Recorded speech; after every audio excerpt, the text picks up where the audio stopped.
What's up, my people? Welcome to Vertical Football. Welcome to another episode of 5 Things We Learned. Manchester United 5, Leicester City 2. So, guys, let's jump right into the 5 things we learned. The first thing I would say is we've seen this before. It's not new, really. That's when a manager is sacked, that the players from nowhere produce a fantastic performance or a good performance. And I think we saw that again today. Even though for most part of the game, it wasn't really a solid performance, but you could see that it was a clinical performance. I think there are a lot of questions to be asked in terms of, you see players, when, for example, when Mourinho was sacked under Ole, you saw that immediate boost. When Ole was sacked under Michael Carrick, you saw that immediate boost. And so we're not surprised that Manchester United were clinical today, because I thought it was a clinical performance. We're not surprised that there were a lot of energy, a lot of more penetrative runs, even though it wasn't a solid performance, but there was that desire.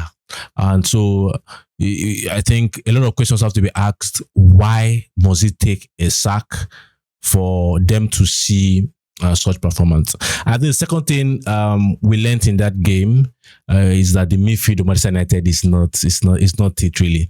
I know individually there are good players individually in the midfield, likes of Kobe Mainoo, Bruno Fernandes, Casemiro, Gate, Eriksen. They are good individual players, but I think even in the 3 years of the 2+ years of Erik ten Hag, you can't really say this is the perfect Manchester United midfield. And I think if you also want to look back since after Sir Alex Ferguson left Manchester United, you cannot really say that this is the midfield 3 that Manchester United have gotten in their midfield.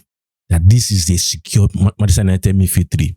And I think no matter the amount of money that they've spent in different administrations, under Glazers, under Ineos, they've not still gotten the right midfield 3. And I think today, a midfield 3 of Casemiro, Gate, and Bruno Fernandes on paper looks like a decent midfield, but it really didn't do well in today's game. The third thing I would say is, there are still signs that this team, I know Ruud Van Nistelrooy is happy. First official game as Manchester United manager and even though it's in an interim basis, 5-2 win. But I felt this team is a team that needs to be babied, and not just particularly this team alone. Manchester United teams over the years, they have to be babied. They have to have a manager that will say, guys, enjoy yourself, don't worry, you're doing well, you're doing good. The more you can do that, the more you will win. The moment you begin to criticize and say, you can do better here, you guys can do this well, then issues begin to happen. And I think you see that in terms of Ole Gunnar Solskjaer was a good example of that. Oh, guys, you are doing well.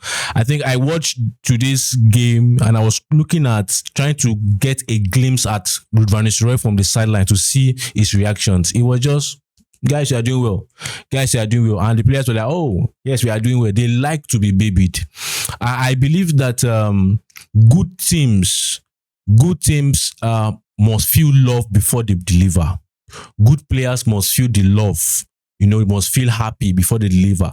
But great teams and great players, they play from a point of responsibility. And then after they have not paid for responsibility, then they will now want to be happy. I don't know if you get that. So this Manchester United team wants to be happy before they can play. But the great teams, they don't need to be happy. They have this responsibility. They play for the badge. They deliver. Then after they have not paid for the badge, then they cannot be happy. Happiness is not something that must not be something that is first. It's something that comes after.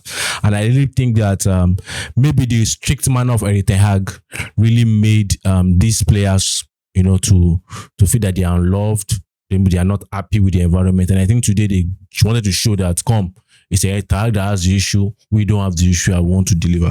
And so quickly, the fourth one, I felt that, one of the things we saw under Erik ten Hag's style of play was they were unnecessary long balls. Long ball in modern football is something that you have to do with caution. It's not something you just do anyhow. And that's why I have somewhat been critical of the likes of Bruno Fernandes. In terms of, you have to pick where to do long balls. You don't just do long balls anyhow. And I felt that today, they were a little bit more measured in terms of stringing the passes. Because when you do long balls, it's a 50-50 chance if you're going to win that game ball away again. But if you play it on the ground and you string those passes together, there's more chance that you keep possession. There's more chance that your opposition does not really have the tempo to hit you on the counter attack or to hit you on the break or on the transition. So I felt they were more measured. But against a Leicester side, I think they were still O's really. They were still O's really. But you can't really read too much into it in terms of this team don't yet have an identity. Even I know it's just the first official game of the interim, but there are a lot of signs that there's still a lot more work to be done. Then lastly, I want to end up by saying I have to mention some players. I think, for example, Zegzi, a lot of things, there are a lot of question marks really.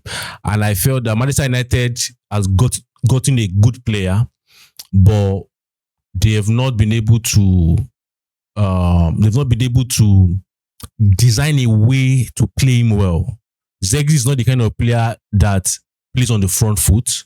He's not the player that is aggressive. He's a player that you design a system, that he just slots in like a Berbatov, where people around him are the one working and he just enters to do the finishing or to do the final touches. And I feel we are not using him well at Manchester United because he's having to do a lot more. He's having to do a lot more than what you'd expect. And I also know that it's just early days for him in the Premier League.